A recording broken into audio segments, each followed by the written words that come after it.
여러분 안녕하십니까? 오늘은 제가 화가 났습니다. 왜 화가 났냐면 수없이 이렇게 건강하게 사는 법을 이야기하고 나누고 또 때로는 엄포도 주고 겁도 주고 했음에도 불구하고 아픔 때문에 슬픈 인생을 살아가는 사람들이 너무 많기 때문에 그렇습니다. 그래서 오늘 유튜브를 여는 이유는 하나뿐인 내 목숨 의사에게 맡기지 말고 차라리 소금에게 맡겨라. 소금한테 맡겨라.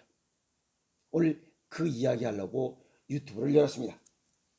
오늘 화가 났으니까 또 화가 나면 또 이게 인상 쓰니까 쫙 안 보이게 딱 화난 모습 안 보이고 얘기하려고 딱 썼습니다. 우선 살면서 건강한 사람과 아픈 사람을 비교하면서 설명을 드리도록 하겠습니다. 건강한 사람은 의사와 거리가 멉니다. 어느 병원에 어떤 의사가 있고 어떤 의학 박사가 있고 무언 교수가 있고 하는 것을 잘 모릅니다. 나도 잘 몰라요. 건강하기 때문에 병원에 갈 이유가 없어요. 어떤 의사를 그 의사 이름을 알 이유가 없어요. 알 필요도 없고. 그런데 아픈 사람은 의사와 친해집니다. 일주일에 한 번 하라, 3일에 한 번 하라, 뭐 의사 약사를 많이 알고 있는 사람은 그만큼 건강하지 않다는 거예요. 보면은 지하철 타고 버스 타고 보면 뭔 그렇게 의학 박사를 많이 알아.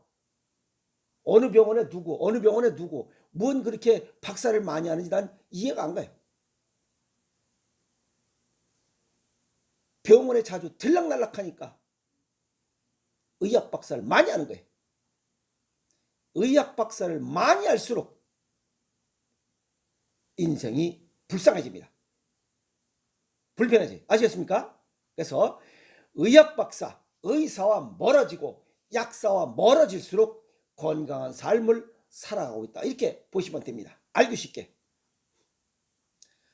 의사와 약사를 많이 하는 사람은 그만큼 내가 정신적, 육체적으로 병들어 있다. 이렇게 보면 됩니다. 그리고 건강한 사람은 짜게 먹는 식습관을 갖고 있어. 맵고 짜게 먹으면서 맛있는 음식을 먹고 있다는 거예요. 그런데 아픈 사람은 싱겁게 먹고 약을 즐겨 먹고 있다는 거예요. 암, 고혈압, 당뇨, 고지혈, 비만, 뚱땡이, 무슨 중풍, 치매, 허다못해 변비약, 똥을 못 싸가지고 변비약까지 먹고 있어요.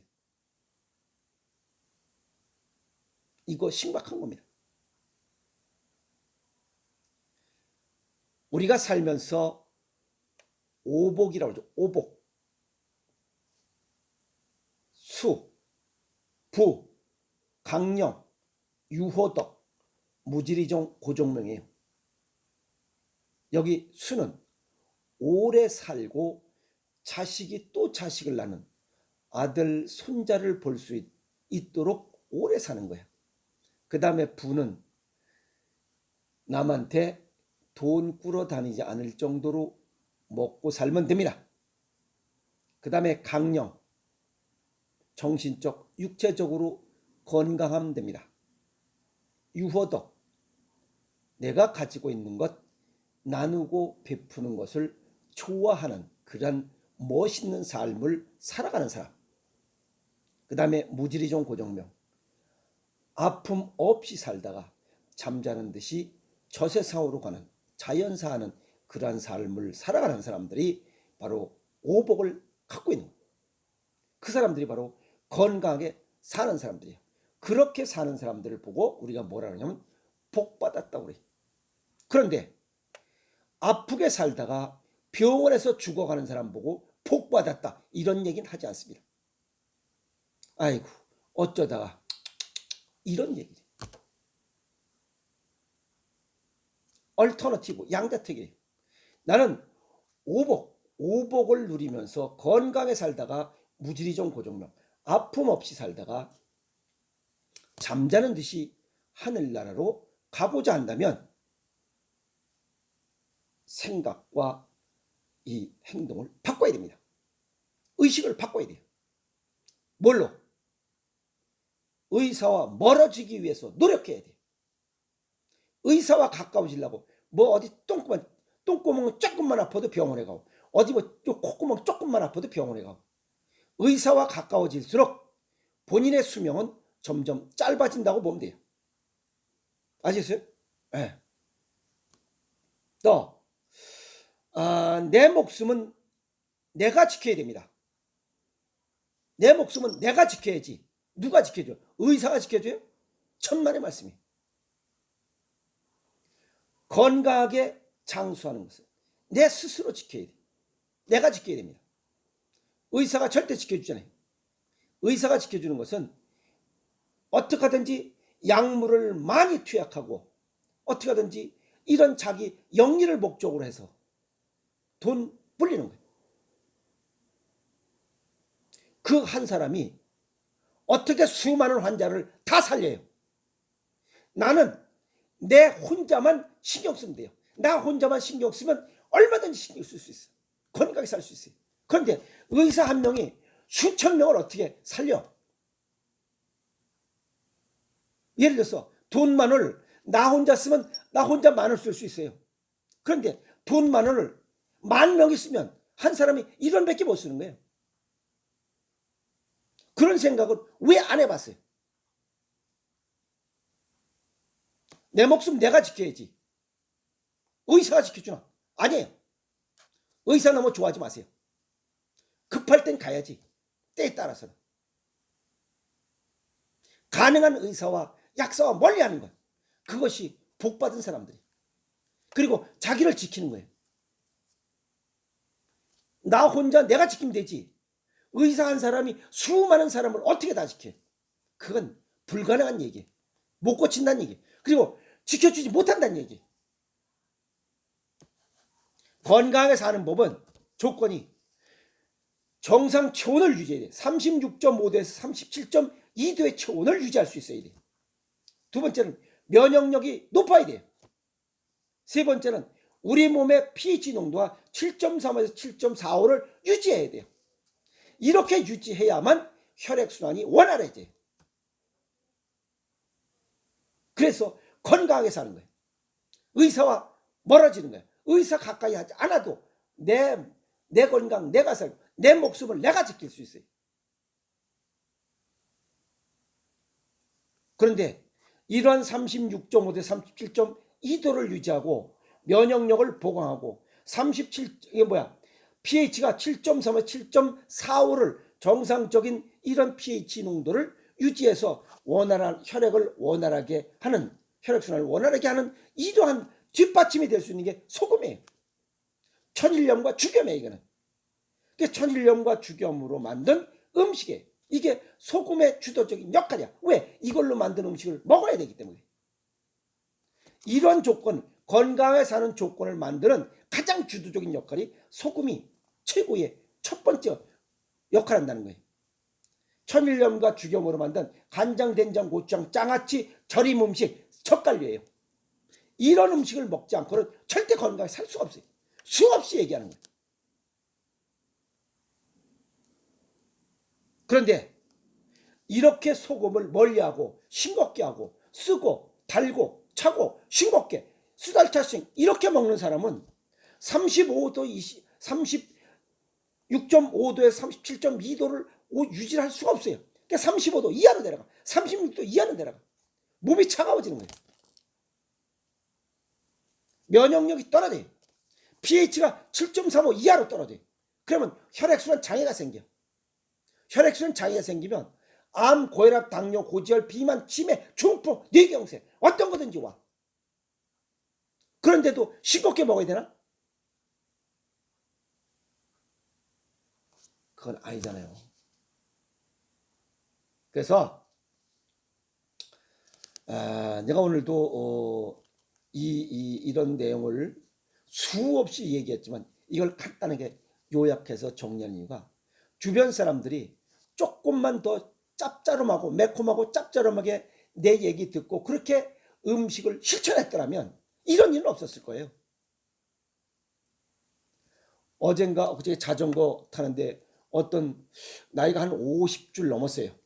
그래 보니 선생님이 유튜브 보고 어머님이 80 초반이신가요? 80대 넘으셨는데 어머님께 짭짤하게 소금을 이렇게 많이 드시라고 했더니 소변에서 고름이 나오더라는 겁니다. 고름. 그렇다고 이거 어떻게 되나요? 그거는 방광에 염증이 오래됐을 거예요. 그래서 거기가 고름이 생긴 거니 병원에 가서 항생제 주사 맞고 아마 2주 정도만 하면 좋아질 겁니다. 그러면 싱겁게 먹을까요? 아닙니다. 짜게 드시라고 했으네요. 지금보다 더 짜게 드시라고. 그 대신 2주 후까지 그런 고름이 다 빠져나올 때까지 짭짤하게 드시고 그 다음에 고름이 다 나오고 난 뒤에 계속 커피색 소변이 나오면 그때 소금을 줄이세요. 그러면 별 문제가 없이 건강하게 사실 겁니다. 병원에 갔더니 방광에 염증이 들어요. 그런데 이 짜게 드시도록 한 결과 방광에 있는 염증, 이 고름이 다 나와버립니다. 아시겠습니까? 내 인생 하나뿐인 내 목숨 의사에게 맡기지 말고 내 스스로 고치세요. 내 목숨 나 혼자서는 하나 지킬 수 있지만 의사가 여러 사람 목숨을 구할 수가 없어요. 지킬 수가 없고 n분의 1로 나눠지니까. 내 인생 내가 책임진다는 겁니다. 그러면 스스로 이 소금이 건강하게 사는 방법을 주도적인 역할을 하는 게 소금이니 소금을 가까이 하는 사람은 내 인생 내가 스스로 지켜서 건강의 삶을 살다가 오복을 다 누리면서 아픔 없이 살다가 하늘나라로 가는 것이고, 싱겁게 먹고 쓰고 달고 차고 싱겁게 먹다가 소금을 멀리하는 사람들은 병원에서 추운 중환자실에 살다가 환자들이 아픔을 갖고 오복 한번 누리지 못하고 하늘나라로 가야 되는 슬픈 운명을 맞이해서는 안 됩니다. 그 죽을 때 뭐래요? 건강하게 살다가 죽는 사람은 아침 건강하게 밥 많이 먹고 밖에 나가서 일하다가 점심때 얘야 나 좀 자야 되겠노라. 그래서 잠깐 잠자는 오후에 휴식하게 점심 먹고 잠깐 휴식하는 듯 딱 베개 비고 눕고 가만히 있다 그냥 하늘나라로 가는 거예요. 그러나 중환자실에 있으면 의사가 사망을 결정합니다. 의사가 가족들 부르잖아요. 인사하세요. 얼마 있으면 죽을 겁니다. 라고 의사가 결정을 해요. 죽는 것을. 건강하게 사는 사람은 내가 죽을 때를 알아요.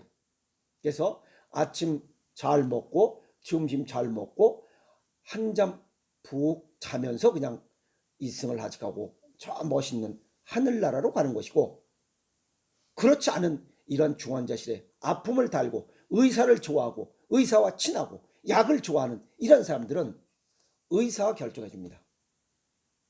가고 싶지 않아도 의사가 결정하면 가야 됩니다. 그런 인생, 의사가 내 죽음을 결정짓는 이러한 의사에게 내 목숨을 맡기는 일이 없도록 노력하시라 이게. 아시겠습니까? 그래서 내 목숨은 하나뿐인 내 목숨 의사에게 맡기지 말고 소금에게 맡겨라. 소금에게 맡기면 아까도 말씀드렸지만 건강하게 오복을 누리면서 살다가 무지리 좋은 고정명 아픔 없이 살다가 잠자는 듯이 하늘나라로 가는 마지막 오복을 누릴 수 있다고 얘기하고 싶습니다. 알겠습니까? 그래서 내 목숨 의사에게 맡기지 말고 소금에게 맡겨라. 오늘 또 강조해 봅니다. 아셨습니까? 멋있는 가을 보내세요. 화이팅!